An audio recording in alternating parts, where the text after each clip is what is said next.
Welcome back to Breaking the 180, a podcast where we dissect every frame, genre, trend, and box office fad, and we reap what we sow in the process.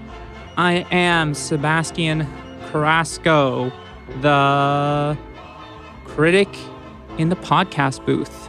And I'm Alci and the other critic at large here in the booth as well.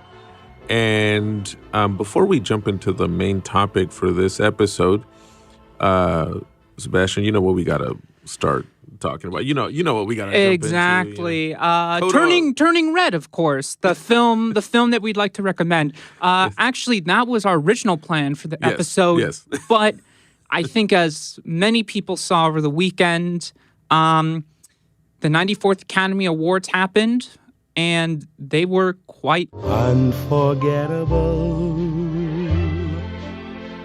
That's what you are. At least one moment was very memorable. Well, there were one definite moment that was unforgettable. Keep my wife's name out your fucking mouth. Cringy, ratings chasing garbage.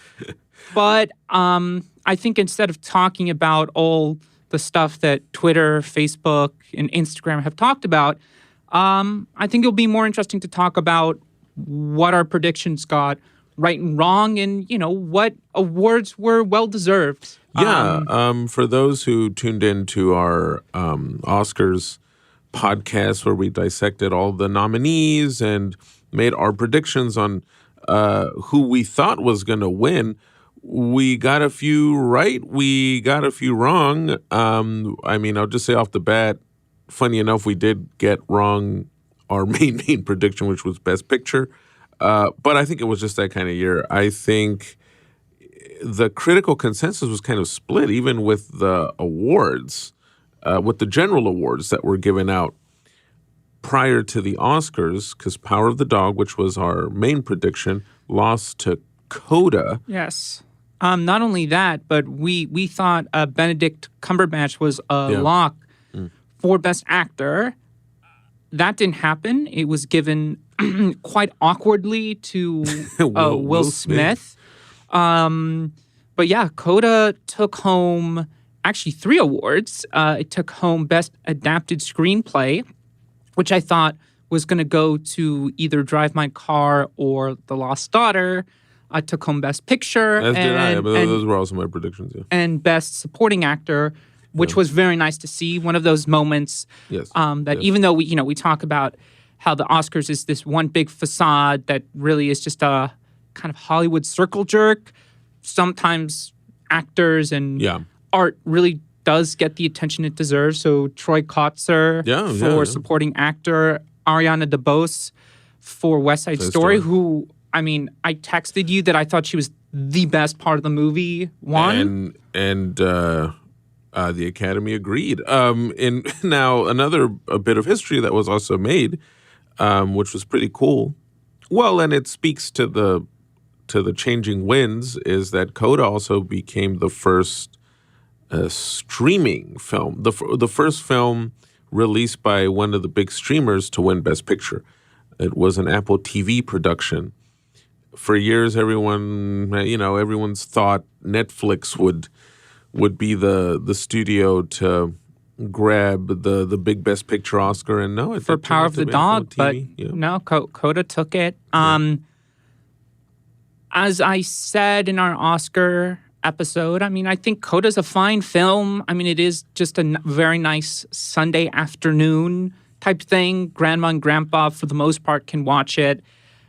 I would say there isn't really anything super remarkable about the film. What I said is you have to look past the fact it's a giant cliche. Yeah. But once you get past that, it's the performances that steals the show. And I think at BAFTA it took the Ensemble Award, which makes sense. And the WGA, I think, as well, right? I think no, not the WGA, the PGA.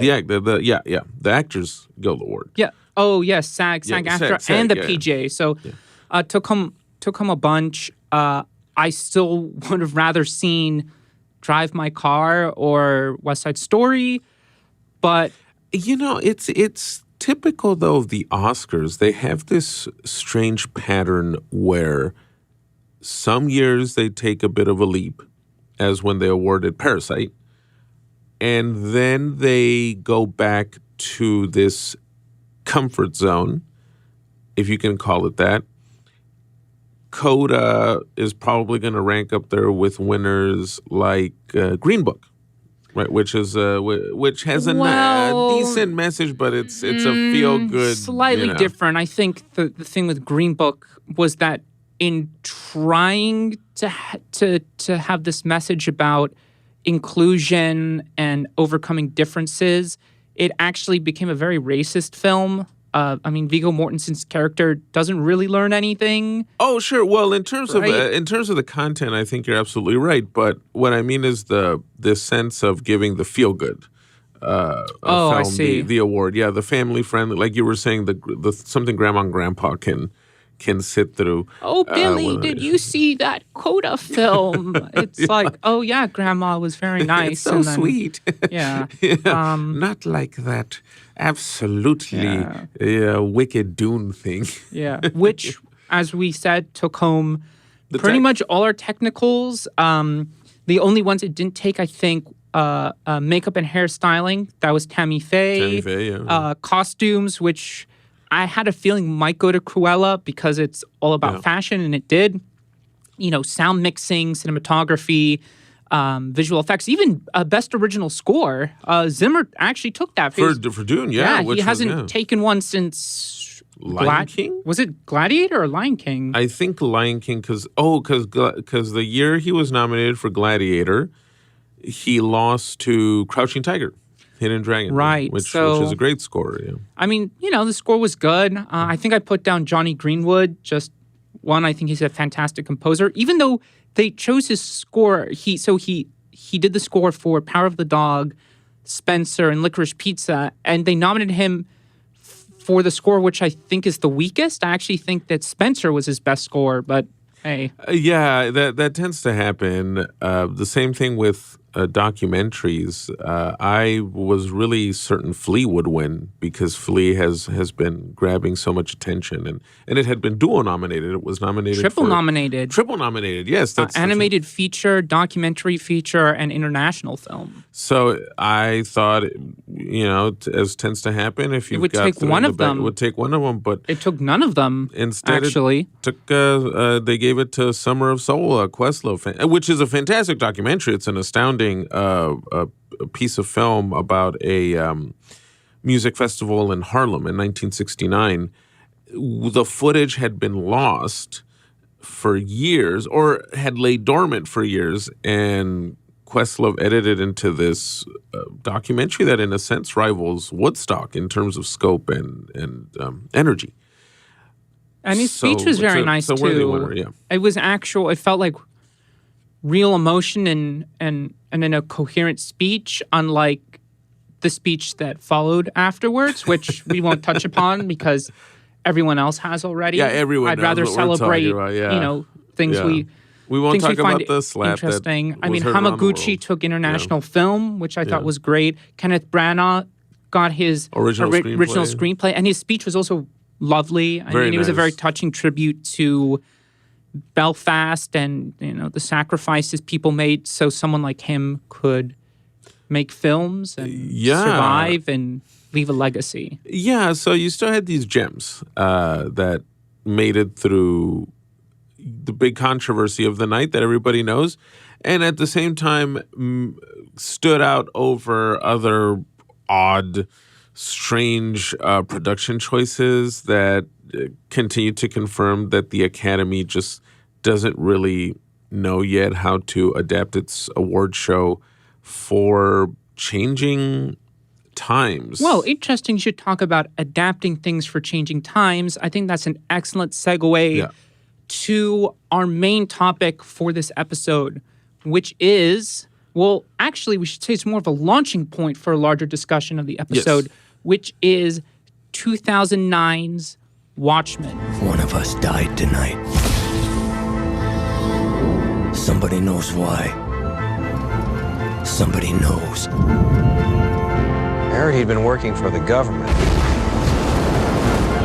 Maybe it was a political killing.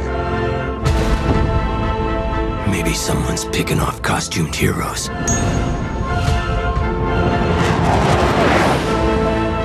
John thinks that there's going to be a nuclear war. Directed by Zack Snyder, adapted from the graphic novel by Alan Moore. Yes.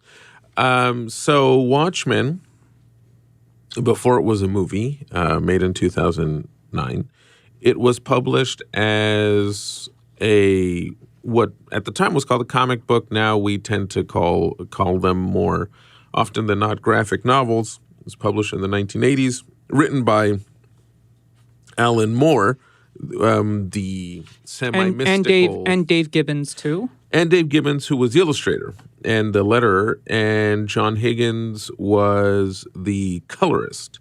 And it's an astounding piece of pop literature that imagines a alternate history where Richard Nixon is serving his third term. Almost fourth, I think. Yeah, I think he's become... I think he's running it for the fourth term. He's a national hero. This is an alternate universe in which the U.S. won the Vietnam War, and Vietnam actually becomes a state of the United States. It becomes the 51st state.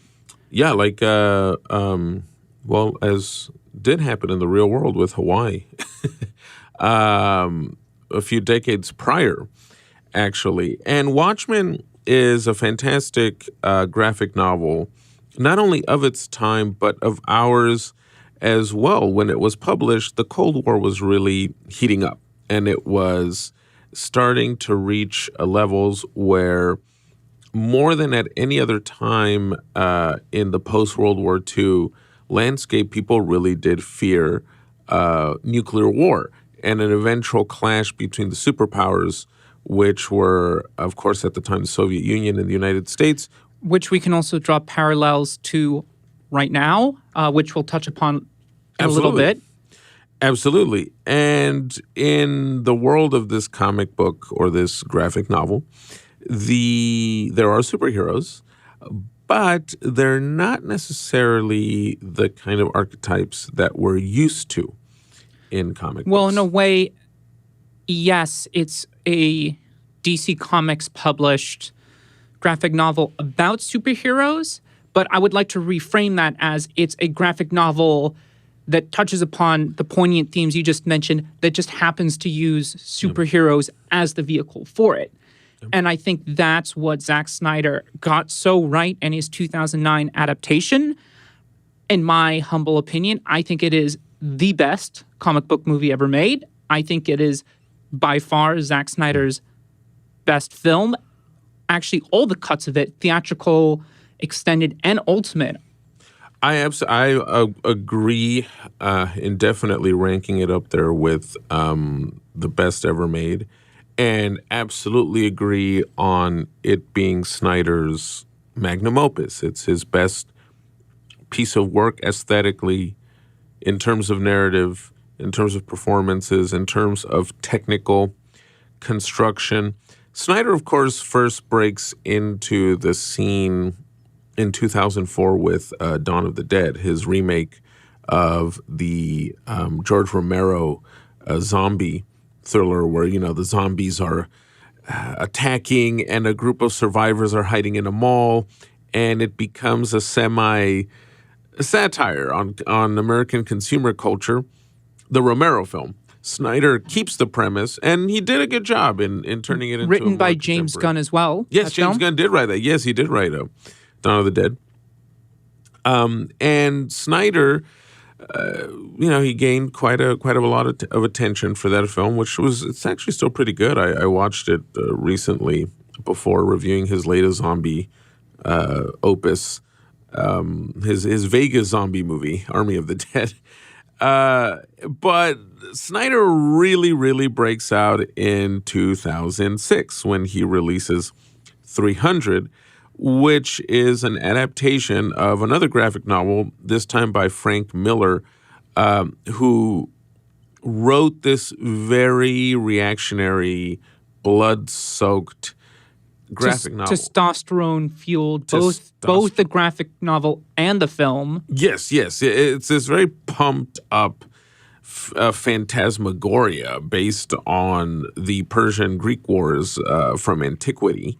And before we dive deeper into that, just to recap Snyder, that's the film that made him a household name, basically with film goers. And then he came back in 2009 with Watchmen, which is a very layered and rich film set in this world where superheroes, in a sense, have been outlawed. And one lone rogue, Rorschach, wanders around New York City in these rain-drenched scenes, commenting on the filth and the corruption in the city. And almost like another film that we saw recently called The Batman. Yes, and the saga or the plot of the story really kicks off when one of the retired quote unquote heroes, the comedian, is murdered under mysterious played by Jeffrey Dean Morgan. Yes. We'll get into the cast in a little bit, but excellently portrayed by Jeffrey Dean Morgan. And so that sets off the plot, and then we meet other former heroes also wandering around in this world, like Night Owl 2, Silk Spectre 2, Dr. Manhattan, Ozymandias, yes, and of course you already mentioned Rorschach. And they essentially inhabit this world that feels a bit at a loss for hope. There are rumors in the news and tensions that Russia, well, in the graphic novel, the Soviet Union, is planning to invade Afghanistan. And if this happens, how would the war then affect the planet? And is nuclear war around the corner? And there's all these references to very real things in the graphic novel, including the Doomsday Clock, which it was founded by the Bulletin of the Atomic Scientists and which is updated every year to calculate just how close humanity is to cataclysm. So all this swirls in the graphic novel as the heroes, the former heroes, revisit the past. They think about I would like this to past put, golden when age. you say heroes, I'm going to put heroes in a bit of quotation marks. Yes. They're heroes in the sense that we follow them as protagonists, but the way the graphic novel and the film, and in fact, we haven't even mentioned the TV show, which came out in 2019, frames them more like anti-heroes, almost villainous in a way. They're flawed. You know, that's why it's hard to describe. That you bring up a good point. Part of why even the film is so good is they're not playing into the one-note stereotypes of a superhero, Captain America, right? Or Superman, or even Spider-Man. I mean, I know Spider-Man's a little bit more complex. He really, Alan Moore and even Snyder, looks at flawed people who just happen to either quite literally wield the power of gods or are just very good at crime fighting. Yeah, it's the heroes in Watchmen, and as you say, the quote-unquote heroes, they're actually flawed in the way real people are flawed. Spider-Man is very relatable to audiences because Peter Parker, there's nothing necessarily ugly about him. He just faces the same hassles and annoyances that we suffer in daily life. The struggle to get a decent job, the struggle to pay rent at the end of the month. You like someone, but life gets super complicated. In Watchmen, the heroes are not just flawed, or they're not just facing these life hurdles. They can not be a ugly. simple, but like a plot obstacle, as in once they overcome the obstacle, suddenly they're changed. Yes. what I think is so great about the graphic novel is they do face the obstacles, but it, in a way, kind of exposes their flaws even more. Yeah. And I think it's really interesting. What I think is most interesting, actually, in the film is, as we mentioned, Zack Snyder directed this film. He's also directed other superhero films like, well, I'm going to say 300 is a superhero film, and even Man of Steel and Batman v Superman and the Snyder cut of Justice League. And what's so interesting to me watching those is that they just don't hit the mark like Watchmen does. Yeah, those I would say that those suffer from Snyder not having a proper guide. Watchmen is such a cohesive, interesting work because of the source material, because of the way the source material is adapted. Snyder's big breakthrough film, 300, in a sense, was also more cohesive than Man of Steel and the Justice League films. But it's interesting to note and to compare to Watchmen because it's also very reactionary. Miller is an interesting comic book artist to compare to Alan Moore because they both come from two completely ideological spectrums. Frank Miller, especially after 9/11, has become a very right-wing, conservative, borderline fascist commentator who rails against Muslims. He's become increasingly Islamophobic. He actually made a very Islamophobic Batman comic book a few years ago that was so Islamophobic that DC Comics refused to run it, so he had to change the character to something else. And Alan Moore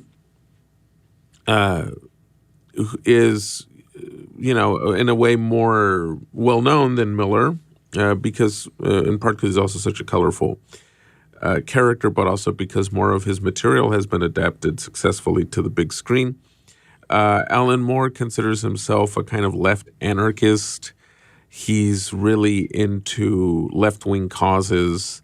Even more than left-wing causes, he's really into mysticism. Yes, he thinks himself as a wizard. Yes, and yes. I'm not saying this to make fun of him. I've heard interviews with him, and even if you don't agree with him, it's a very interesting outlook on life. Yes. And for him, it's very sincere. Yes, and he worships William Blake and even named his last novel after a famous Blake poem, Jerusalem.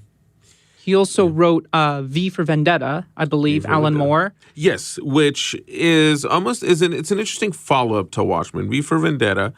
Follow-up as in follow-up watch, if we're talking about the movies, because yes. V for Vendetta came out in 2005. 2005. But V for Vendetta, Watchmen came out in 2009, but in terms of the graphic novels, I'm guessing that's what you're referring to in that sense. Yes, and V for Vendetta just does take on a much more radical tone than Watchmen, and V for Vendetta is about a militant, radical, caped, quote-unquote, hero who is waging almost like a one-man anarcho guerrilla war against a dystopian totalitarian almost regime. I mean, I don't want to just throw out this term, but almost jihadist.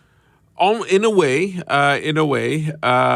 way before the term became popular, right? But yeah, he's waging a kind of libertarian holy war, right, against this totalitarian regime that runs England. It's as if Orwell had turned 1984 into The Matrix or something like that, that kind of armed struggle against an overpowering monolith. And it was adapted in 2005 into a film which was produced by the Wachowskis, which is why I bring up The Matrix. The Wachowskis are also part of that vein. They make very entertaining, aesthetically interesting films, but they do have this kind of anarcho ideology in their movies, where they're really into defying authority, breaking down barriers, taking on the status quo. And so they were a great fit to adapt V for Vendetta. And another reason we bring this up, right, especially, V for Vendetta, which is in a way kind of very left-wing, Alan Moore too, and Frank Miller with 300, who's very conservative, is because Zack Snyder is a self-proclaimed objectivist. Yes. Making these films. For those who don't know what that means, essentially he's a follower of the thinking of Ayn Rand, a highly controversial thinker. She is to extreme capitalists what Trotsky or Karl Marx are to communists. And Rand's philosophy espouses this creed almost of extreme independence, right? You need zero state intervention. You need zero mutual aid in society, which is, of course, very curious because Snyder's films, and of course we'd have to bring in here a Randian scholar to properly dissect or break all this down. But Snyder's films are precisely, for the most part, about a world where people do need to band together. People do need mutual aid. In the world of Watchmen, these former heroes have to come together to face a potential new threat against humankind. Even in 300, the Spartan army promotes this collective unified front against the invading Persian hordes, which Snyder depicts in a way that's faithful to the Miller graphic novel, and which is why it's been deemed proto-fascist in many ways. Well, another thing I want to bring up, since we're talking about the themes, and at the very beginning of our discussion on Watchmen, I said, I think it is the best superhero film ever made, is precisely because Snyder, in his adaptation, isn't afraid to tackle a lot of these themes head on, unlike films, even the Batman, which I liked very much. The Batman, Avengers, Black Widow, they are superhero films first that happen to include certain themes. I think the Batman's a little bit better, but if you think of most of what we consider the popcorn films of Marvel and DC, they allude to things here and there, but Watchmen really, brutally deals with these. Yeah, it's the kind of iconoclasm that's missing in a lot of graphic novel work and in a lot of film, especially more in film adaptations of graphic novels. And I was mentioning earlier, it's intriguing why Snyder even chose this aesthetically. When 300, in terms of its look and style, you could very much call proto-fascist art. The Greeks are all masculine and they look beyond masculine. I mean, they look like superhuman. Yeah, superhuman. What you would see in those marble statues at the Getty Villa in, Los Angeles, or it's even those don't look as buffed. While the Persians are deformed, literal monsters. Yeah, the Xerxes, the Persian king, is this effeminate, odd-looking caricature whose he wears a golden Speedo and has these chains draped around him. Yeah. But going back to what you were saying about superhero films, it's true. Watchmen tackles these topics that other films in the genre only hint at. And not only do they only hint at them, but I would say they do so from a safe position. So Black Widow. I mean, let's take Black Widow, which came out last year. Yes. Black Widow alludes to the Cold War, but in a very cartoony fashion. Well, it alludes to sex trafficking. In a very... It does it in a montage at the beginning and then fashion, turns it into a cartoon. I mean, even the Batman, I mean, bringing it back there, one of the characters is alluded to have been thrown into the world of sex trafficking. Yes. And that's not what the film is about, but the way the film deals with that allegory, you feel the weight of how sickening it is. And Black Widow, it's like, oh, they're just cartoons now. Yes, exactly. Those films are, for lack of a better word, playing it safe. The ones that we have listed here that I would say do a better job are, I think, The Dark Knight by Christopher Nolan does a much better job with its political allusions. They're not very strong in the sense of being as upfront or even intentional as Watchmen. But at the time of its release, The Dark Knight was seen as striking pop cultural commentary on that post 9/11 Bush world we were living in. And it's interesting you should also bring up The Dark Knight. Watchmen and The Dark Knight came out within a year of each other. Watchmen 2009 and The Dark Knight 2008. So they do inhabit this space of a very distinct post 9/11 reaction. Anxiety, yes. Yeah, and anxiety too, absolutely. It's kind of funny to look back and look at all the hysteria or all the fear that we had going on about Trump, about what Trump could have done as president. And Watchmen, it's astounding how well it serves, how well it plays today. Because when Watchmen and The Dark Knight came out in 2008 and 2009, there was this real palpable fear that's kind of been forgotten now that the Bush administration would push us into some kind of extremely serious global cataclysm. The Iraq War was still going on. There were these increasing rumors that Bush wanted to attack Iran or Syria or even North Korea. And these movies perfectly captured that. Oh, there was the Patriot Act, right? Everybody was talking about surveillance and how far the government could go to keep an eye on anybody to fight quote-unquote terrorism. And The Dark Knight perfectly taps into that with this theme of Batman having to surveillance all of Gotham to fight back, to catch the Joker. And in Watchmen, it really reached this culmination with this fear that a madman president, in the case of Watchmen, Richard Nixon, who at the time was constantly compared to Bush. Bush was constantly compared to Nixon at the time. In the movie, there's this fear that the Nixons and Kissingers, Henry Kissingers of the world, would lead us to some kind of World War III scenario. Well, and the other thing that's interesting as we, compare Watchmen, Dark Knight to these other more popular popcorn superhero films is that Dark Knight and Watchmen really do, and even V for Vendetta, survive the test of time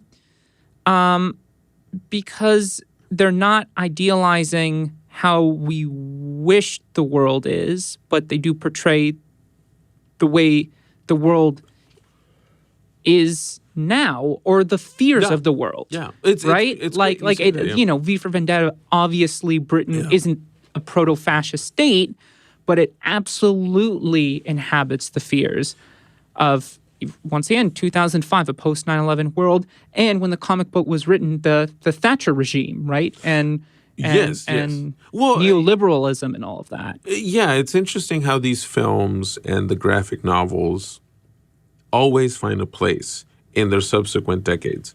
Because when the novel first came out, there was this fear that you were going to have an eventual cataclysm pushed by Reagan in the United States, Thatcher in England, and the Soviet Union, which at the time was invading Afghanistan to support an ally regime there. And the United States started funding jihadist elements, which later morphed into the Taliban and into other Islamist groups in the region. Things that are completely relevant now, not only relevant, but we're still living through the aftershocks. And Watchmen, I think for those reasons, will continue being relevant. And we'll talk about this later, but in light of the current situation in Ukraine, in light of what we just lived through with Trump, even the social conflict that you see in the movie of riots and all of a sudden people clashing in the streets over frustrations with who is watching over them, who controls authority in their society. All of a sudden, we're there again. Well, the people that we think are supposed to be our quote-unquote heroes in real life, right? The people who are supposed to protect us, right? The people who go overseas, who are supposed to, spread democracy and protect our freedoms, rarely are actual heroes. Due to the nature of conflict in itself. And I think that's something that Watchmen and V for Vendetta tackle so brilliantly. And I'll even put it this way. What it captures so well is, in comparison to the other movies, is that the typical Marvel movie, one reason they have such broad appeal and they're so huge with the general public all over the world, is that they tap into the more dreamlike aspirations of the viewer. And what I mean is... Which also, I want to preface by saying, we're not necessarily putting that down, but we're creating this framework and context for why Watchmen stands out. I think, for the most part with media, there is a place for everything. We also need to be heightened and aware to understand what we are consuming. Oh, sure. And you need different forms of filmmaking the same way you need different forms of music. There's nothing wrong with a very breezy, enjoyable pop song that's skillfully done in comparison to a much richer, introspective piece of music. And when it comes to film, you have these really great popcorn entertainments Marvel puts out. I love Guardians of the Galaxy. I think the Guardians of the Galaxy movies in particular are a lot of fun. I like Deadpool a lot. But those movies have this great appeal, and especially Avengers, I would say, because they're about how we wish the world was. We wish that there were these great, virtuous heroes out there that could jump in and save us from catastrophe. Watchmen argues that, well, even if they existed, this is what they would actually be like. They would be just as flawed and capable of horrendous decisions as all of us. Well, what I think it's also very interesting, you used the word iconoclastic earlier. Lately, we've been getting quote-unquote superhero media like The Boys, for example, written by Garth Ennis. I don't know how to pronounce his name. Sorry, Garth, if you're listening. Who hates superheroes.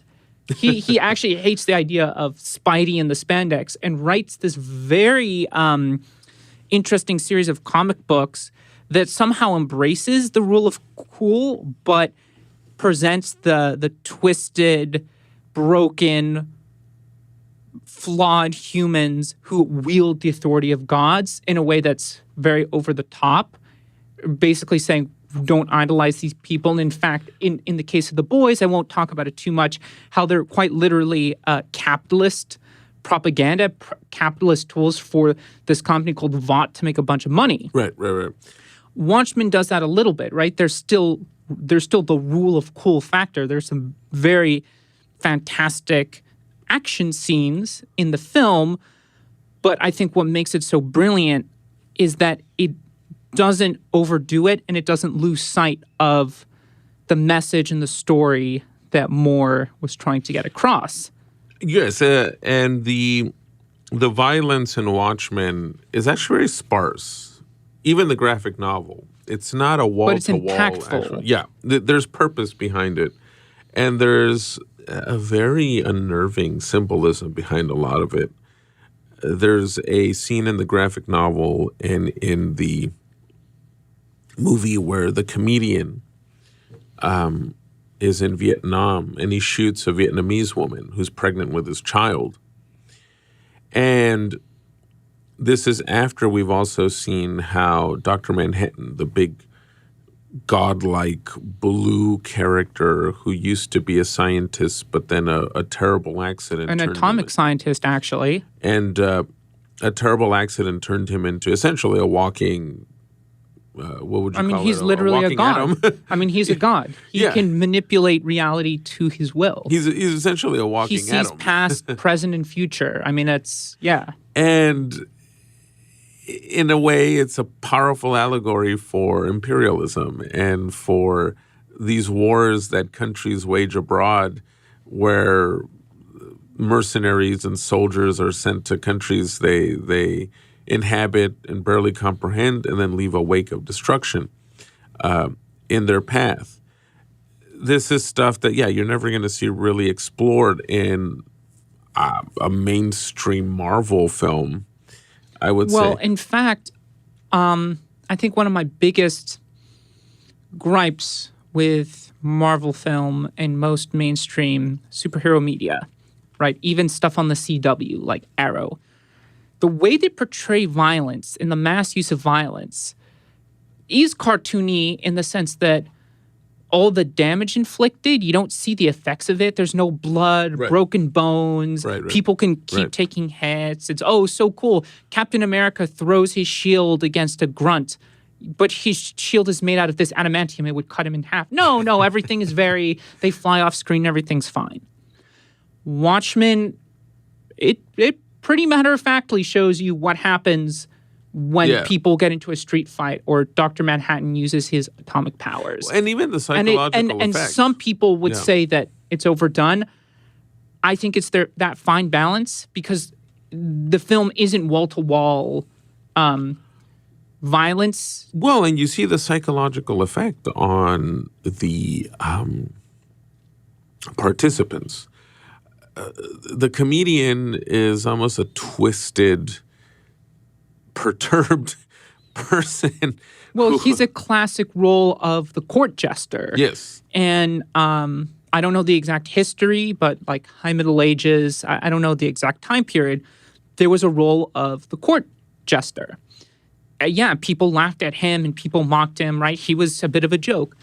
However, he was the only person in the king's court that could not only make fun of him, but could actually present him with the truth. To tell the truth, yes. Tell the truth without any punishment. And that's what the comedian is. And he is very right-wing in his beliefs, but he also is right in everything that he says. Well, he's the role of the satirist in society, or what used to be the role of the satirist, because we do live in a post. Oh, like Charlie Hebdo, age. right? That French magazine that really pushed to boundaries. To a point. Yeah, I would compare it more to what used to be in the United States, these commentators like Gore Vidal or what Oscar Wilde was in the late 19th century.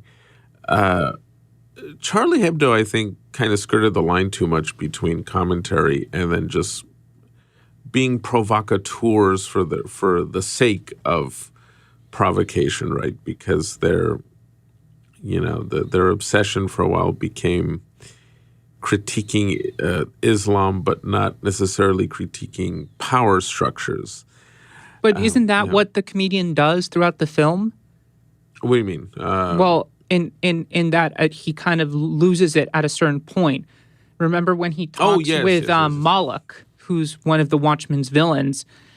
He was like, everything is he's saying, everything really was one big joke, and I interpret that as saying there's no point into anything he's done and all the violence he's enacted in all those years, but what's the point of being the guy to critique the power systems or critique the people who participate in them if ultimately it isn't going to change anything. Yeah, it's that kind of cynicism that burrows its way into, I don't know, it's almost like he's a post-idealist, right? Like he started off really believing in what he was doing, but then the world just kind of breaks him a bit. The government knows what's best, and I'm going to work with the government. I'm going to fight in Vietnam, and through flashbacks, you just see how it corrodes him. Not that he loses his value system; he has the same value system, but like he becomes consumed by it, and then has no will to continue enacting those beliefs. It's kind of like this strange phenomenon that became very prominent during the Bush years, actually, where a lot of former Trotskyists and a lot of former Marxists actually became neocons. So they traded in one form of committed ideology for another. So they couldn't, it's almost like they couldn't live without ideology or without some kind of lodestar to guide them. So they had to find one that made more sense for them in this post-Cold War, post-9/11 existence. And one reason I think Watchmen fits so well into our time is because Watchmen is perfect for this world we live in now, which is struggling to rediscover some kind of ideology, I would say. We live in a stew right now where you have the superpowers competing with each other again, and in a very violent fashion. Culture is still evolving, but it's a bit stagnant, I would say. We haven't had a major, let's say, artistic, cultural, defining revolution in a while. Well, there's a universal roadblock, I'd say. Yeah. And I think part of that is that I think a lot of people, especially millennials, Gen Z, kind of feel like the world is devoid of heroes in a way. Yeah, absolutely. If the hero can be a figurehead or even an ideology, it's very hard to find something to lift in a significant way society out of this rut. And I think that's what Watchmen tackles. And we'll talk about the other characters and how they fit, Silk Spectre and all that in a little bit.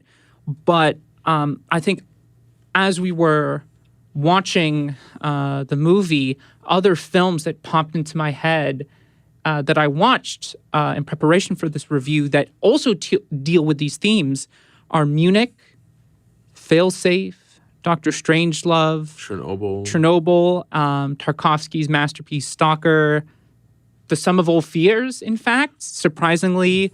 The day after, I was...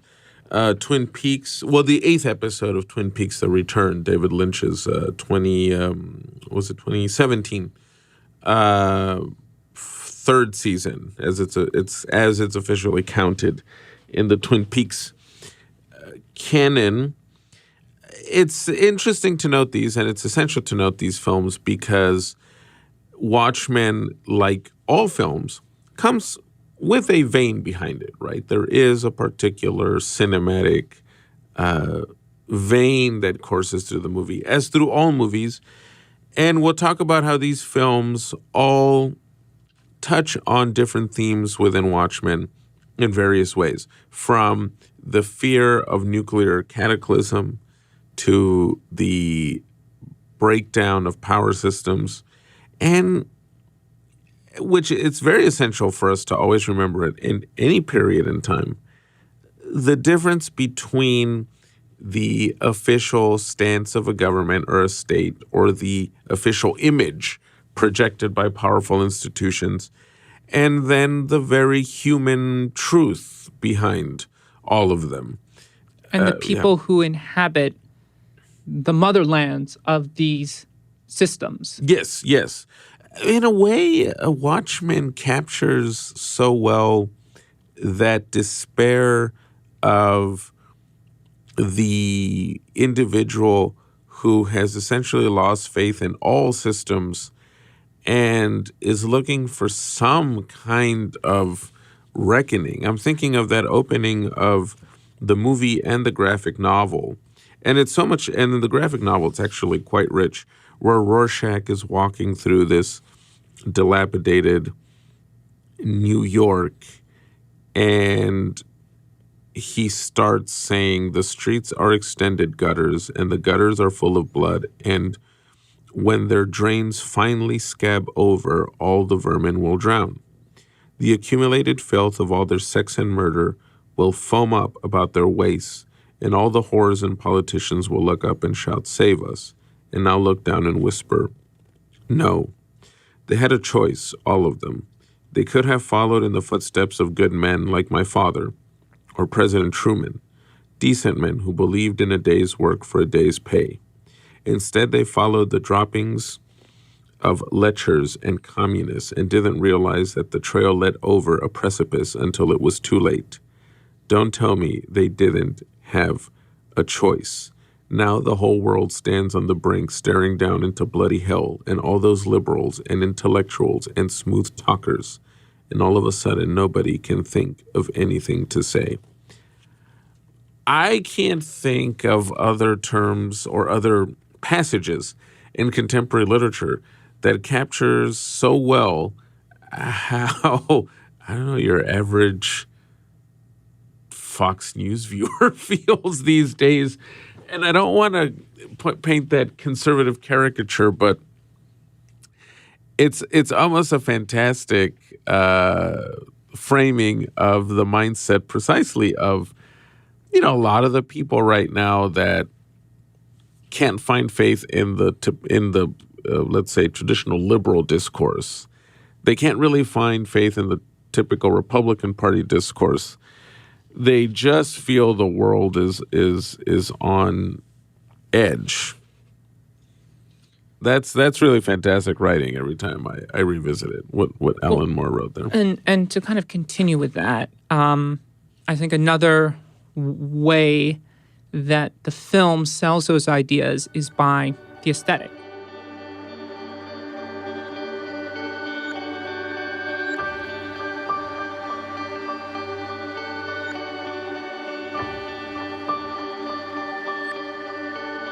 In a way, it's Zack Snyder's most restrained film and most adeptly told film. And I actually would like to read a passage from Roger Ebert's review of Watchmen. Oh, yeah, no, He definitely. very much liked it. It's an excellent review. He said, yeah. After the revelation of The Dark Knight, here is Watchmen, another bold exercise in the liberation of the superhero movie. It's a compelling, visceral film, sound, images, and characters combined into a decidedly odd visual experience that evokes the feel of a graphic novel. It seems charged from within by its power as a fable. We sense it's not interested in a plot so much as with the dilemma of functioning in a world losing hope. Wow. And Ebert wrote that in 2009. Of course, he passed away in 2013. But just as insightful then as it is now. That's just fantastic criticism. And it's interesting to then compare that to what Ebert wrote about 300 back when it came out in 2006. He wrote, quote, "In old movies, ancient Greeks were usually sort of noble. Now they have become lagerlouts. They celebrate a fascist ideal.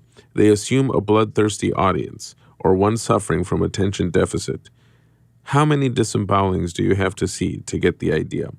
Wow, what a difference in opinions. It really makes you want to talk to Snyder in depth about what his choices were with 300 and then what his choices were with Watchmen. And to go back to the theme of this section of our look at a Watchmen, he is above all else a director of aesthetic. You can tell he loves images. He's a director that loves... He loves the comic book panel. Yes, he has a true love for the structure of it. Even in his weaker films like Sucker Punch, that weird, experiment, gun-toting experiment. The only merit I can really give that movie is that it perfectly captures that aesthetic of comic book panels. And he has succeeded in a way that other directors have attempted but not really grasped. And it doesn't always work for him, No. but it's memorable. It's not something you But then easily the question forget. is, why does Watchmen work? I know for Batman v Superman, he said that actually Frank Miller's The Dark Knight Returns was a huge inspiration. Man of Steel, I don't know what his inspiration was for that. And even in his cut of Justice League, yeah, you still get the comic book panel shots, but it's for the sake of themselves.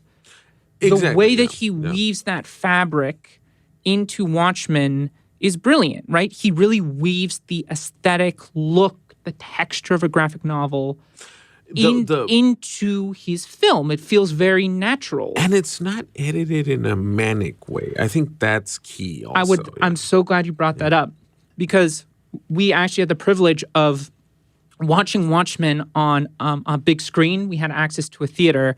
Yeah. And I kept looking at Alci. I was like, Snyder made this film? Like, this is so not in the texture, right? The look, but it's edited in such a clean, the rhythm, the precise way. And as we were doing some more research, I was like, who edited this?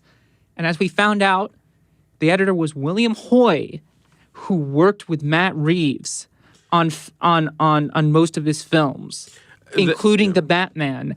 And everything made sense. Yes. I mean, really, the precision and articulation in the way the shots are cut is incredible. The shots are patient. He'll have certain scenes that they have it has the aesthetic, the color and the shadows and the texture of a comic book panel, but he holds the shot. He lets the pan continue just long enough. He lets the tracking shot continue just long enough.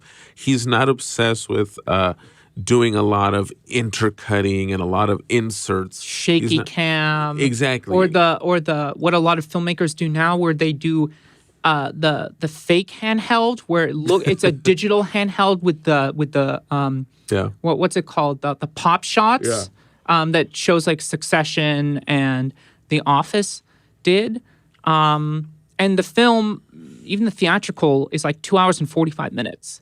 Yeah. And there's a lot for the film to juggle. Yes. I mean, there's multiple plot lines going on. It's a non-linear film. There are flashbacks throughout the whole film, except it feels cohesive. It's almost like the material tames Snyder because the material doesn't allow him to become a big manic Michael Bay style director in this movie. It actually forces him to tell the story in a way where he has to take his time so the audience doesn't get lost or confused. Now, ironically, even though Watchmen is considered a bit it's considered a bit of a disappointment, I guess, in certain circles. It's one of those movies that... Well, it's a weird, idiosyncratic discourse that it's either too much like the graphic novel or it wasn't enough like the graphic novel. And that's why people hate it. Well, it's like for people who read the graphic novel, it's too different from it. People who've never read the graphic novel and were expecting, some kind of Matrix-style romp were then disappointed by the tone and by the patience of the movie. And yet, it's proven to be highly influential. These shows that we mentioned earlier, like The Boys, are completely aping the aesthetic of Watchmen. Other shows I can think of, like The Umbrella Academy, completely copy the style of the movie. I wouldn't even go so far as to say I almost get the sense Matt Reeves is subtly winking at Watchmen with all of the rain in the Batman. The rain and how Gotham, the grittiness of Gotham, how it just looks so disgusting. Yeah. I was like, there has to be a little nod to Watchmen. Well, the other crazy thing, I think Zack Snyder tried to even copy himself. Yeah. Right? He tried to take the superficial stylistic aspects of Watchmen and incorporate them into Man of Steel and Batman v Superman, I guess even Sucker Punch, and it doesn't work. Well, because here's the thing. I suspect Snyder had a moment with Watchmen that many filmmakers and writers and painters have, where they really go for it, right? I think he really went for it with Watchmen. Well, it just clicked. It just clicked. You feel the inspiration in every frame. But because of the reception from audiences, because we're talking here about, at the end of the day, a commercial enterprise. It's an enterprise where the numbers eventually call the shots, sadly, at the end of the day. Snyder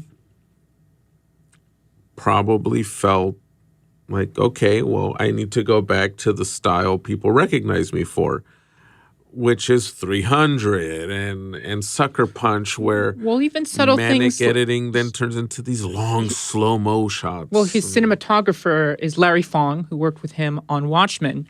And if you look at his films after Watchmen, they have that same template of desaturation. Yes. Where it just doesn't work. Yes. He just tried to grab that as if it was a preset on a mixer or something.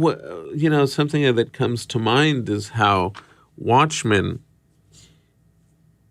looks and feels like the best aspects of a graphic novel transferred to film. Snyder's later films, including the recent Army of the Dead, which I found to be kind of a guilty pleasure. It wasn't complete. Yeah, it's not to be completely discarded in terms of popcorn movies. Those movies are doing precisely what Watchmen avoided, which is they're trying too hard to turn the movie into a comic book, which is a bit tragic. Well, and they do that. Let's elaborate on that. Even Marvel does this, where, in Captain America Civil War or Captain America Winter Soldier, they hold on the shot, which is exactly from the comic book. Okay? I mean, that's cool, but, that doesn't enhance the story in any way. Right. I think what is so remarkable about Watchmen is Snyder and his team, his creative team, knew how to translate those shots, the movement of the panels into the film. He even goes miles beyond other notable visual experiments in the genre. I'm thinking of Ang Lee's Hulk. That tried to be more comic book-like. Yes. In that sense, right? Well, Lee literally turns the screen into comic book panels. He literally has the action scenes split up into panels. I'm also thinking of Robert Rodriguez's Sin City, where Rodriguez, again, he attempts to literally shoot the graphic novel into film form with many effective moments. Sin City is probably his best film. The sequel was not that great, but Sin City, the original movie, is very very notable. And Ang Lee's Hulk is also, I know it's not a fan favorite with the Marvel crowd, but I think it's a very thoughtful, intriguing psychological take on that character of Hulk. Well, I think what is so nice about the Snyder movie is he, even in the production design, he knows how to marry obviously the fantasy of the comic book with the groundedness of 1987 New York. Yes. The way he translates the costumes and even the visual effects.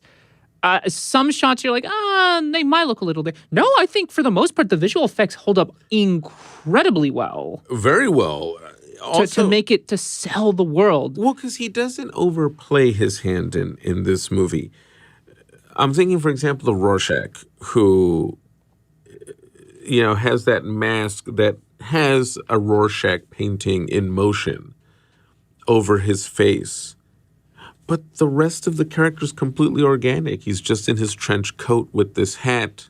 You get the feeling that if a guy really did go out there and decide to fight crime, they would probably be more like Rorschach, right? Just put on a trench coat a certain way, put on a hat a certain way, and then go kick ass.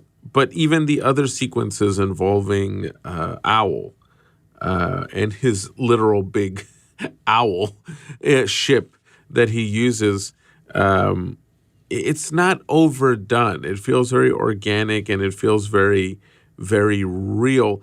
Even Dr. Manhattan. Dr. Manhattan, I remember when the movie first came out. big blue elephant in the room.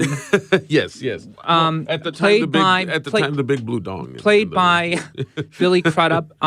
We should also just mention some of the cast. So Night Owl is played by Patrick Wilson, who embarrassed himself. I've used that word a lot. Playing Ocean Master in Aquaman. Jackie Earl Haley, who's in a bunch of stuff. Great character actor, plays Rorschach. Malin Ackerman as Silk Spectre. Matthew Good as Adrian Veidt. Yep. And we already said Jeffrey Dean Morgan. But they're also really well cast, in my opinion. Fantastic. I know well cast. Malin Ackerman got some flack for her performance. I didn't find it that distracting. No, she was fantastic. Really, she got flack for that? Oh, yeah. People who like the movie say she's the worst part. I don't agree. I think she's fine. Well, I mentioned Dr. Manhattan because Billy Crudup in the whole film. He's probably my favorite part. His performance it's fantastic. Is wonderful. He manages to do what someone like Andy Serkis is famous for, right? He does this stop capture. Motion capture. This motion capture performance as this big walking blue character, but he completely brings out the emotion of the. You forget you're watching a digital figure. Well, not only that, it's in the fact that the character's so restrained. Yes, but the subtle emotive expressions. Yes, did that break your heart? I mean, one of my favorite scenes ever in film is Dr. Manhattan's backstory. Yes. It's this 5-6 minute montage sequence with Philip Glass music playing in the background that it almost is something out of Koyaanisqatsi a little bit. Well, there's a very eloquent, you could even say poetic flow to this sequence where Dr. Manhattan remembers meeting his wife and both of them working in the same laboratory, and how just because he forgot his watch, he's suddenly entrapped in this chamber that obliterates him literally, and his anatomy reshapes itself as this atom. And he then becomes this godlike entity who I wouldn't be shocked if his tone of voice is actually modeled on Robert Oppenheimer, the father of the atomic bomb, because you get a sense of that in the way he talks. And the trick to Crudup's performance is that he needs to still find a way to evoke feeling in this guy, right? How does a god miss somebody? How does a god feel heartbreak if he's essentially all-powerful? And he does it very well. And can see past, present, and future at the same time. Exactly, yes. So he knows everything that's going to happen, has happened, I guess, within his own life. And he's still not even going through the motion. He still embraces those very emotions you just mentioned. Fantastic performance. Which is, again, interesting to compare to Snyder's other movies where the special effects overdo it, and they actually make you forget about the performances because they overtake them. Well, it doesn't feel like you're watching a movie. It feels like you are going to Magic Mountain or something, or like Space Mountain or something. Yeah, it's just distracting, just too much noise. The effects call all the attention on themselves, including in the recent zombie, the Army of the Dead movie. Absolutely in Sucker Punch, 300, Say No More, Man of Steel, Say No More, and we haven't even mentioned Justice League. I mean, I will say, though, the Justice League, the 4-hour cut, does have a little more richness than the infamous 2017 version from which Snyder, he had to back out due to a personal tragedy. Yeah, his daughter committed suicide. It's very well known. And I'm not even going to consider that a movie because, as it's been documented, that 2017 one was just a mess. So he came out with this cut during the pandemic, which I guess is closer to what Watchmen was, but it still doesn't have the richness and texture. All it is a better mess than the cut than the version that he quit from and where he was replaced by Joss Whedon. Joss Whedon replaced him in the what would eventually be Justice League. Well, another thing I want to note about Snyder's directing style, right? We talked about how he tries to transplant the things that worked in Watchmen into his other films. Yeah. Larry Fong, of course, thing that desaturated style, length. All his movies are pretty long. But also his opening credit sequences. Yes. After Watchmen, all his films have that. But in Watchmen, the opening credit sequence is kind of a short film in itself. Yeah, it's a very brilliant run through history, right? Through this alternate history. Yeah. Set to Bob Dylan's Times Are A-Changin'. Which is another fantastic,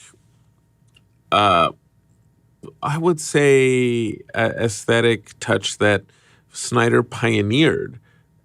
He was ahead of his time in the way he uses... At least in the major motion picture studios. I'm sure other directors did this. Well, Scorsese has always... Of course. He's always used rock and roll and all that. But in taking this comic book adaptation and scoring it to classic rock, to notable folk songs. Lots of licensed songs that have now become famous with Guardians of the Galaxy. Well, because in Watchmen we get Bob Dylan, we get Leonard Cohen, we get Simon and Garfunkel.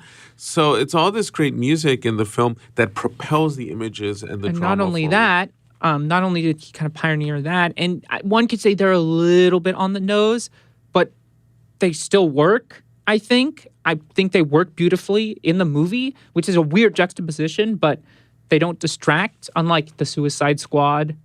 Sorry, not the Suicide Squad, but the David Ayer Suicide Squad. Oh, yes.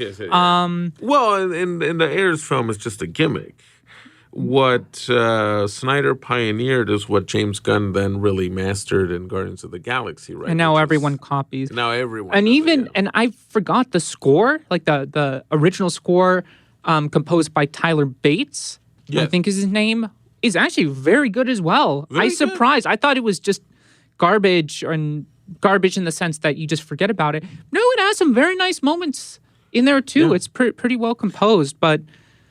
I think that kind of aesthetic of bringing in the pop hits very much worked. Absolutely. It really brings a range of emotion to the material that's very unique. And Snyder, actually, now that I remember, then copied himself, right? Because he did this with the Batman versus Superman. And Justice League and I don't know about, Guardians, the Owls of Ga'Hoole or other films, but he's definitely... I don't think Guardians has songs. I don't know. But I know he's used that template from himself. He made that, right? That's I think, the most forgotten Zack Snyder movie. Only because no one expected that. An animated Zack Snyder film about owls. Did you see that one? I mean, No, I haven't. But I know everyone talked. It's like did you know Zack Snyder made this animated film? We should watch it. We should. Yeah, that would be fun. We need to do a screening of that one just to give it a proper reassessment. But yes, so aesthetically astounding. And even one of the biggest selling points of the movie, not only the fact is he able to weave these different human storylines, as in character studies, and weave them together into this giant doomsday plot, but in a superhero film, and I think it's one of the first that really did this, are good guys, they don't win. They don't, exactly, yeah. They don't win. Yeah. Actually, in fact, not only do they not win, catastrophe happens. Like the doomsday happens.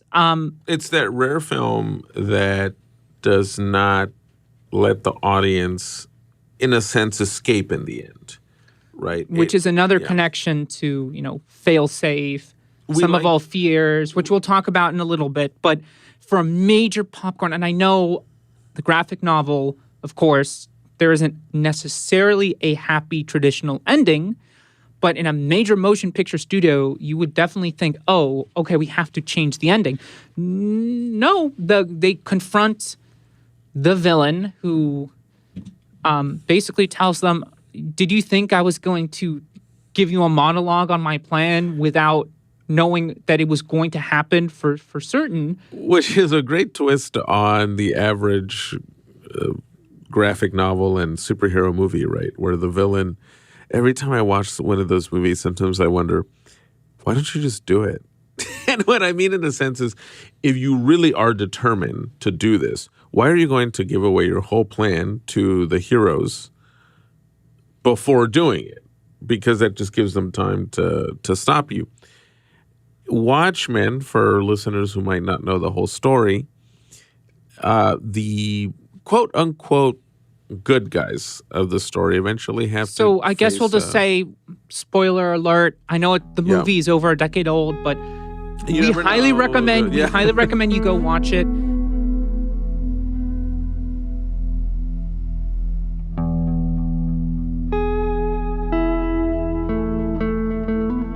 We'll get for the next 10 minutes spoilers about the ending. So a little bit. They reconnect with an old buddy of theirs, a blonde hero turns celebrity, Adrian Veidt, otherwise known as Ozymandias, who, I'll just put it this way, has a scheme to prevent World War III from breaking out by carrying out his own cataclysm in a way that will then unite humanity. And it involves giving humanity the perception that it's being attacked by aliens, by some kind of extraterrestrial threat. That's in the graphic novel. These squids rain down from the sky. In the graphic novel, and in the movie, excuse me, I think the interesting touch is he actually frames Dr. Manhattan. Yes. For basically he blows up New York. Yes, with a what does he use? It's like this. Well, Dr. Manhattan is trying to create this power source, renewable power source that looks a little bit like a bomb, but it's a power source that's using energy, his own atomic energy, and that's funded by Ozymandias, working with the government. Ozymandias basically tricks everyone, teleports it, and sets it off in the middle of New York. Yes, and you think the first time I saw it, I was like, oh, of course the good guys are going to stop him, and they don't. Yeah, it's a fascinating twist on the audience. And before we go further, especially connecting to real life, I want to tie back to the characters. Oh yes, and how that relates into the other themes we're talking about.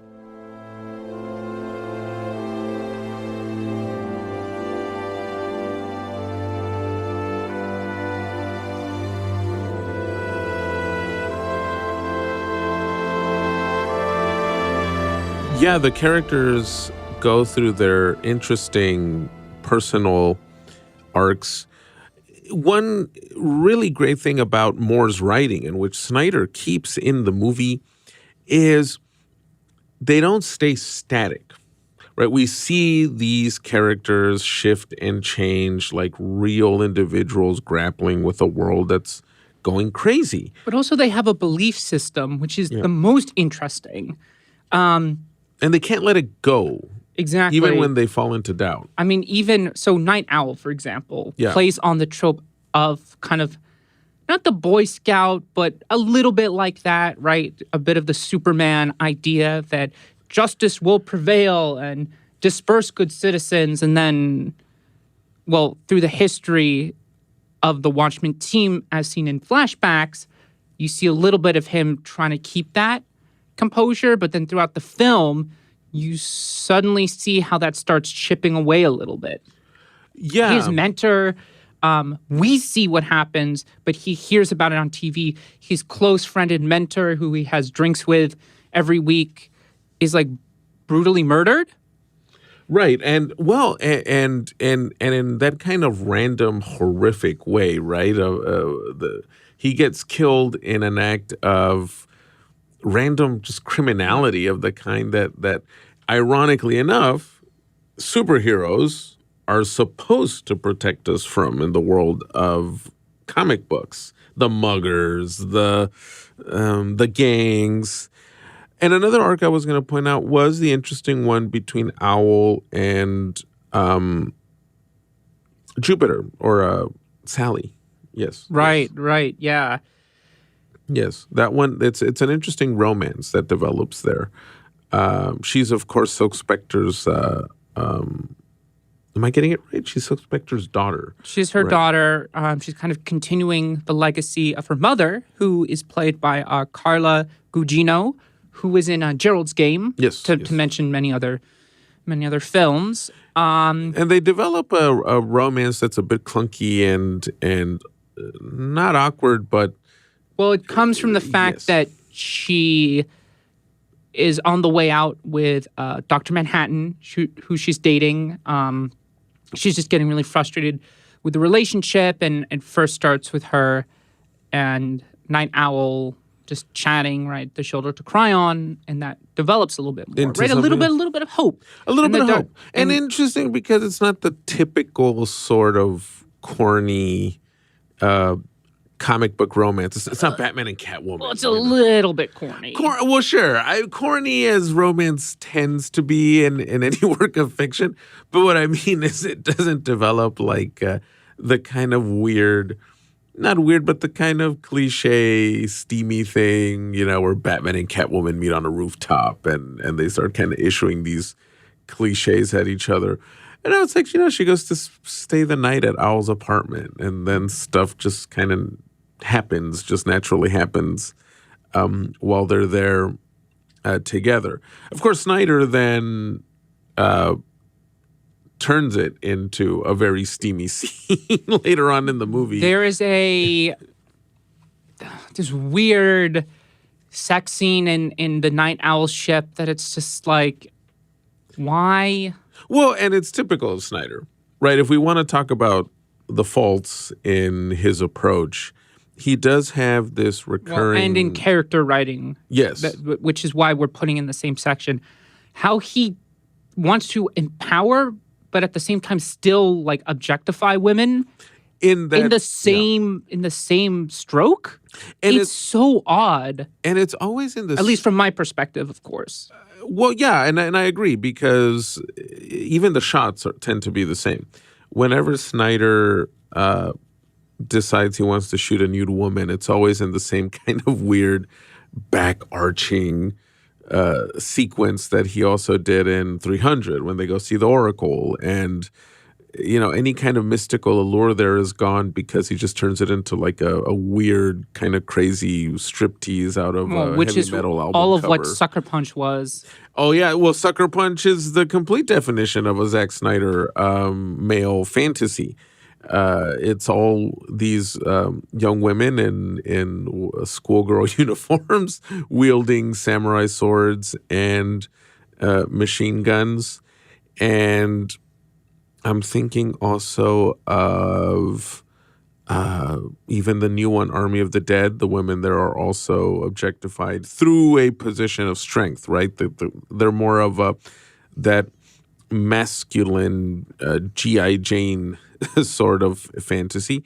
And then when we go to the Superman movies, I guess Lois Lane is probably the only one he doesn't really objectify too much, right? I don't recall anything too crazy with that character in the Superman movies. No, it wasn't too bad. Yeah. Yeah. Which is interesting because I have always wondered if Snyder's so into hyperrealism, I mean, how would Superman and Lois Lane have a physical relationship? I mean, and moving on, but yeah, that's one of the things, talking about character arcs. which also ties into one of the flaws of the movie. You know, there's a parallel between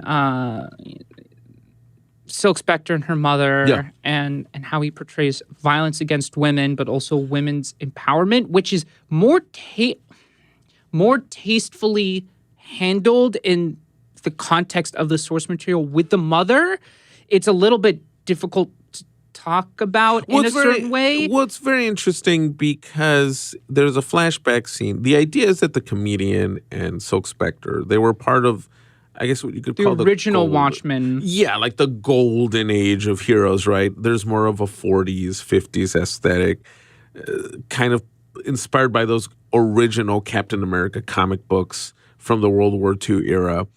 And the comedian at one point attempts to rape Silk Spectre. And it's not a crass scene in the graphic novel or in the movie. It's more of a very striking expression on how even if in this world, if people were endowed with these kind of powers or this kind of reputation, some will abuse it, right? Some will push it to the next, to another level. Also, comedian uses the language you often hear in the news or used by conservative pundits that like, well, misogynist pigs. I mean, why would you dress that way if you didn't want me? That to do kind this, of thing. The scene, I would say it's a little bit contentious when I watch it. It's like, I can see what it's going for, but I could also see why people would not be comfortable with it. I totally understand both sides. Well, in any context, of course, rape is uncomfortable. I will say... It as portrayed in media, of course, the way we talk about it. Let's make that very clear. Yes. It's vile and despicable, but the way we're able to talk about it I would say it even fries nerves a little bit with some viewers precisely because even in film, rape, and there's been some very good writing on it, how rape has been used even as a form of objectification. It's been used in very crass, objectifying ways in action films, in violent popcorn movies. This is the one moment where Snyder almost becomes his most subversive in this scene and says, I'm going to put this in here and I'm not going to make it crass. I'm not going to make it, wildly objectifying, but I'm going to shatter your perception of a superhero movie, right? And if these characters are just as human and flawed as all of us, they're capable of incredibly ugly things. So that's why I think the scene works. I think the problem with Snyder is then he falls into his typical traps of objectifying the female characters. Well, with the costume she wears. And, I mean, kind of going back to the previous point, there's that nice scene that when the Silk Spectre we're following, played by Alan Ackerman, she realizes that she's comedian's daughter. She talks to her mother about it, and her mother's, trying to brush it off in that old-timey way. But she says, even if something horrible did happen, he still gave me you, my pride and joy. And which doesn't condone, violence in any capacity, but it's one of those things that makes it a little more complex, and it challenges the reader and the audience member to really grapple with these issues. And I won't spoil how, but it gets even more complicated in the graphic novel. It gets even trickier and dicier the way that particular storyline is resolved. Yeah. And how she finds, and ultimately how Silk Spectre finds her self-worth, how she really finds her own identity. Not that she didn't have self-worth, but she was a little bit conflicted on who she wanted to be because she was always defined being in the shadow of her mother. Which is something that happens to, these are just things people grapple with in the real world. So that's one of the, hopeful things. On the other hand, you have someone like Rorschach, who throughout the film, he's pretty, his mission is to tackle corruption and injustice with equal measure, as in the response in equal measure, and he's resolved. And at the end of the film, his world is shattered. He doesn't know how to keep on doing what he does. Yeah. And he just asks to end it.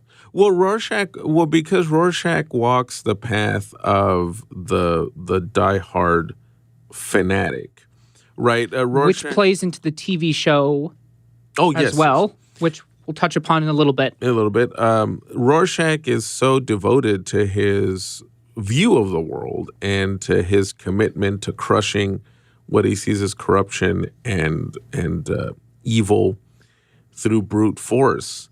As shown in the excellent flashback, when, I don't want to talk about it because it is a little bit too graphic for viewers, but there's a flashback which sets out why he's become so hardline in his views. It's a fantastic way. We'll just put it this way. Also, for any listeners who want to discover the film on their own, we'll just say that it's a very powerful moment that shows you why someone kind of goes over the edge, so to speak, which Rorschach does.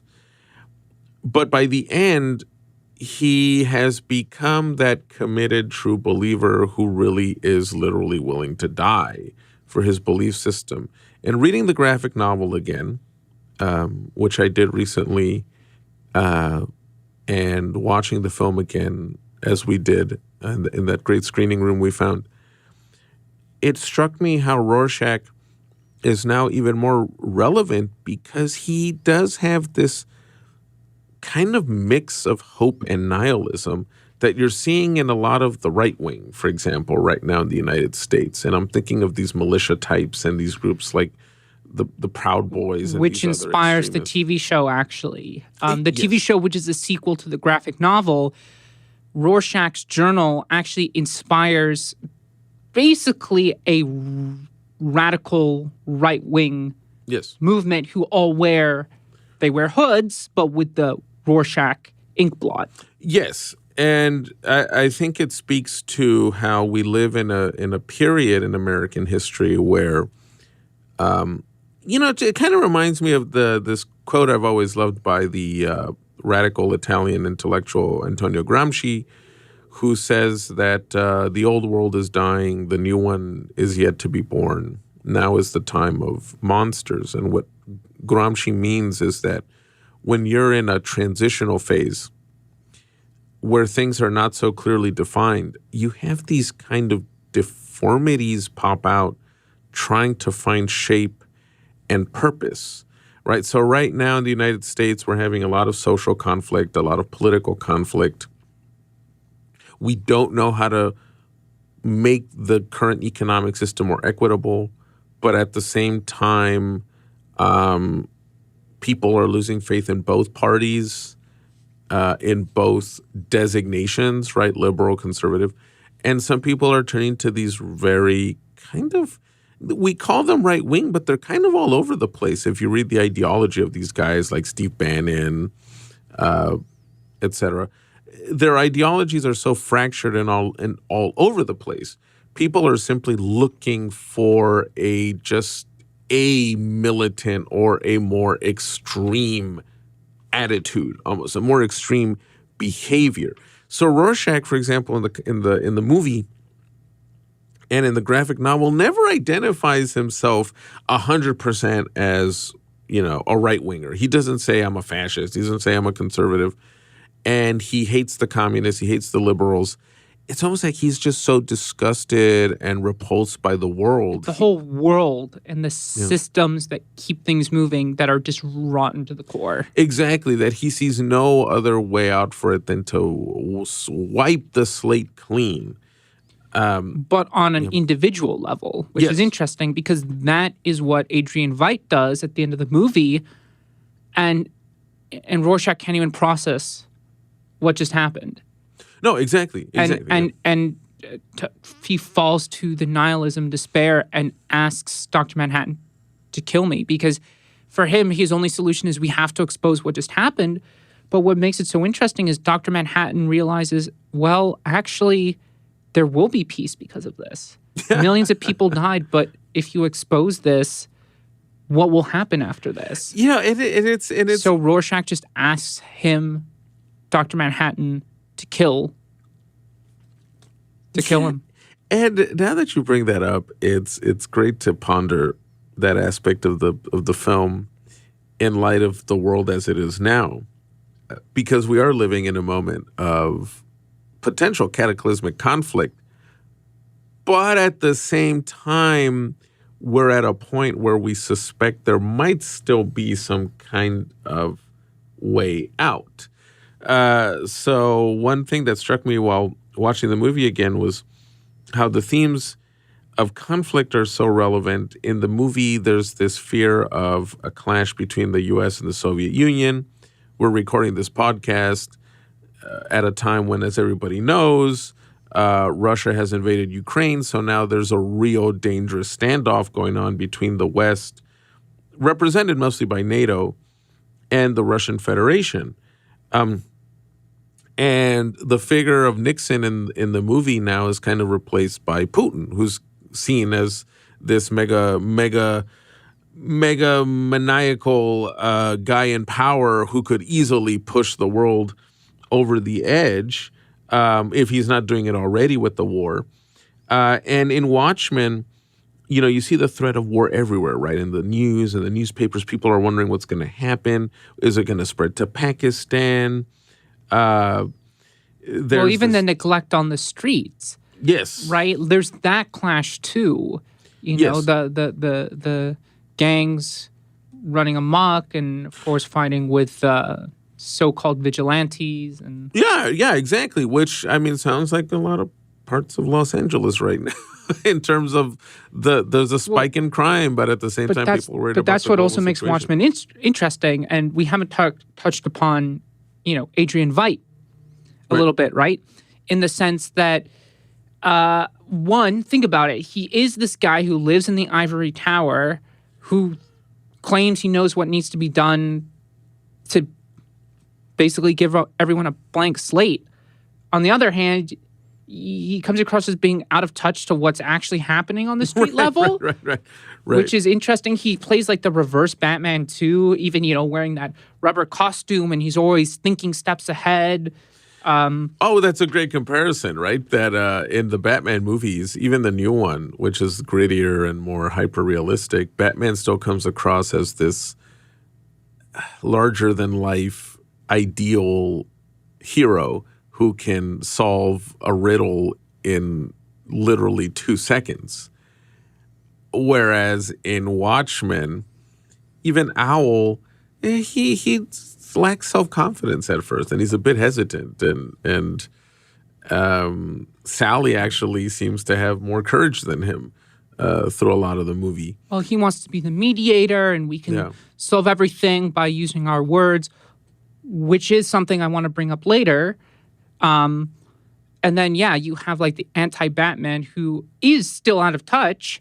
And in one sense, on the larger geopolitical scale of the film, maybe they see that Nixon and the Soviets are in dialogue. On the other hand, he doesn't know what kind of damage he's done on the street level. If they rebuild everything, is the cost of living going to go up? Well, he doesn't think about those things, just the grand scheme.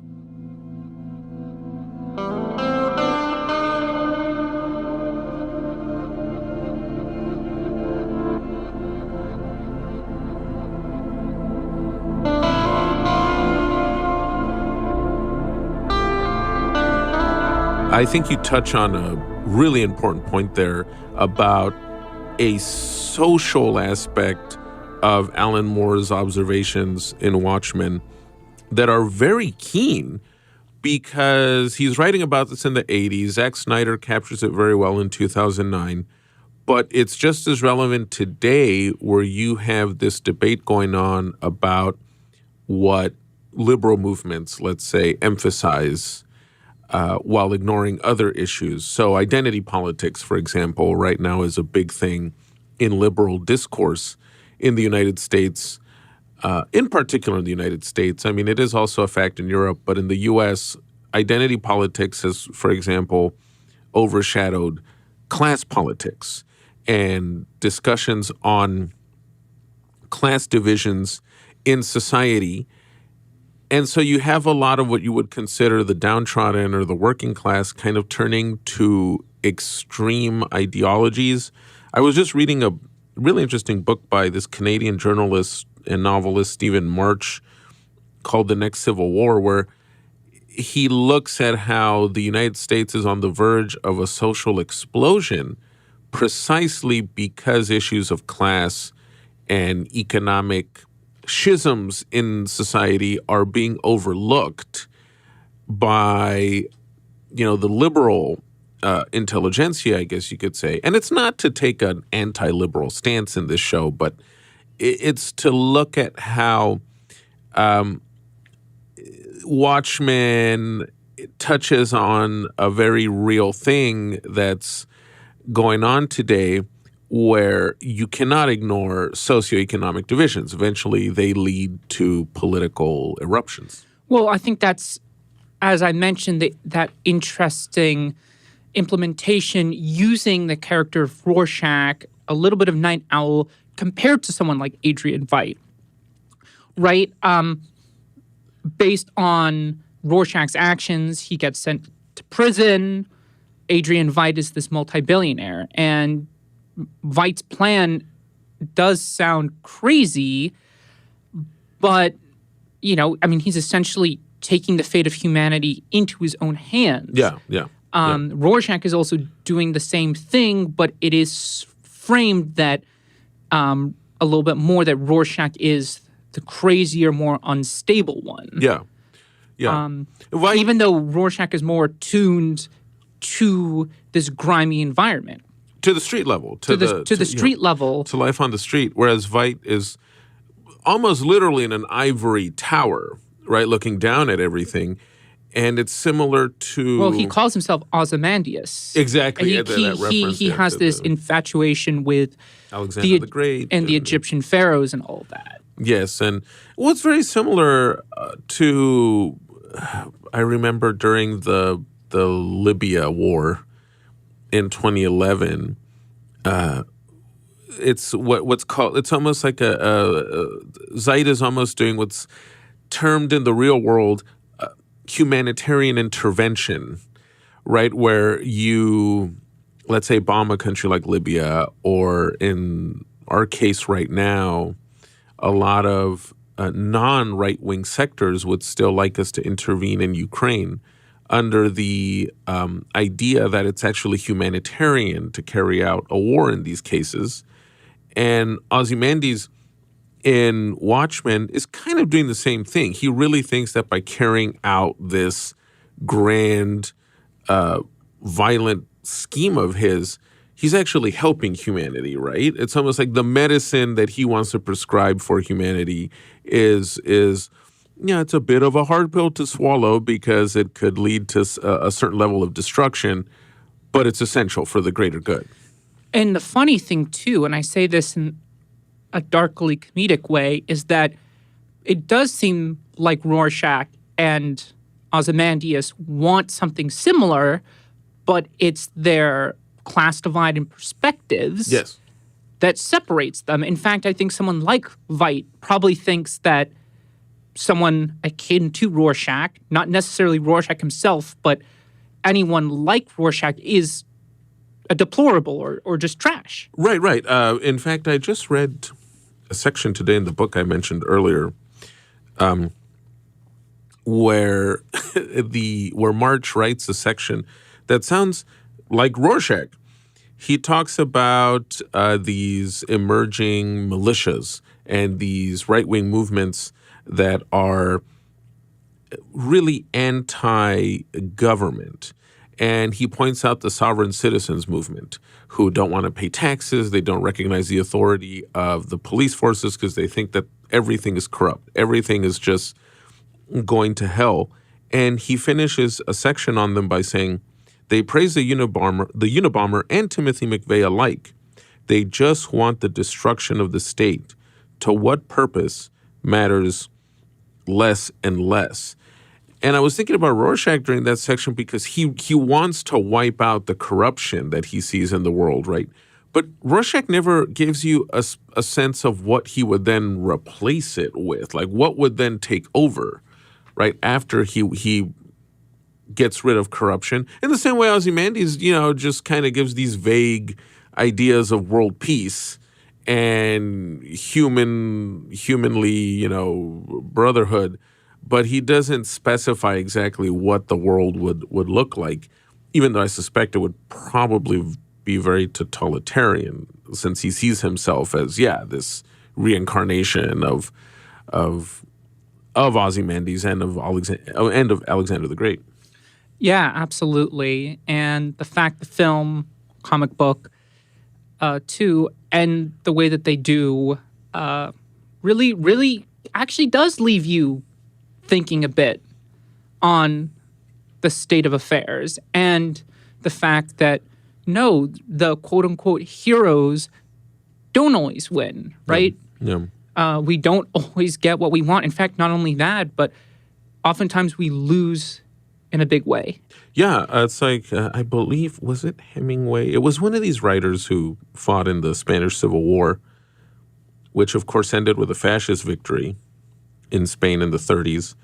And I think it was Hemingway who said, the Spanish Civil War taught us that just because you're on the right side doesn't always mean you're going to win. And Watchmen, comprehends that very, very well. We can have heroes, certainly. Heroes we put in quotation marks, of course. Exactly, but it doesn't necessarily mean everything is going to play out like a comic fairy book? Tale. Exactly, like a fairy tale, like a fantasy, like a comic book. Yeah, and I think, that's just one of the many reasons we both love the movie. Yeah. Why at the beginning of the episode, I called it the best comic book movie ever made. You said it was one of the best. I rank it up there, yeah. I don't know yet if I would place it as the best. I'm in a constant back and forth when it comes to comic book adaptations. There have been so many strong ones. Some days I feel like Christopher Nolan's The Dark Knight might rank as the best one, but it does not have the richness of themes that Watchmen has. So then there are other days where, Watchmen takes the top prize.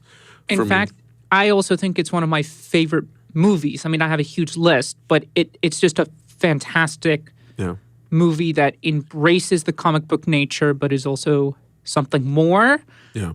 As we have talked about throughout this episode, obviously one of our biggest concerns, just to reiterate, the fact that Zack Snyder still adds the touch of trying to show empowered women characters, female characters, but still objectifying them, definitely sticks out. I mean, it's a little better in this film, but I'm not going to just make carte blanche excuses. Well, it's hard, right? With even excellent films, they're not necessarily 100% perfection. Great films still have their small flaws.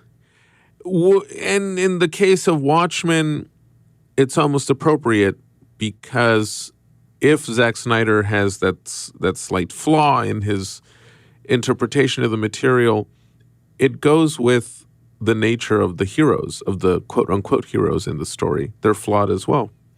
They think they're serving the greater good and fighting evil, but they might not even be conscious of their own gaps, their own flaws. And it's almost the same for Snyder, when in the way he directs this movie. Absolutely. And to this day, it is his best film. It's the best shot, the best paced, has the best use of pop iconography, both in its soundtrack, but also in its images. As we mentioned, William Hoy, as his editor, did a absolutely fantastic job. It's such a good film that there's more to talk about. So in our next segment, we will dive deeper into Watchmen as a pop cultural channeling of the zeitgeist of contemporary history, which is not a stretch at all, as we've clarified. And as we said at the beginning of the segment, it's a fantastic example precisely of how pop art is almost a time capsule of its era, but then has many endless ways of speaking to us in the future. If it wasn't that way, then we wouldn't be reading the pop art of 2,000 years ago, like the Roman satirists, or Shakespeare wouldn't have relevance today, right? This art just survives, and drama survives in a very special way. So we're going to dive deeper into it in our second segment.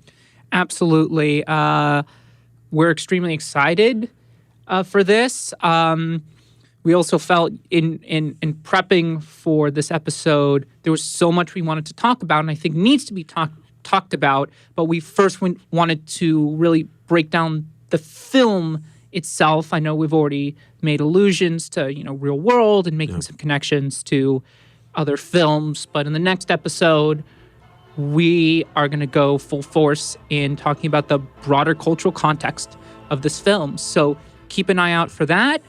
Follow us on Instagram at Breaking180. We'll leave the links to our social media in the description.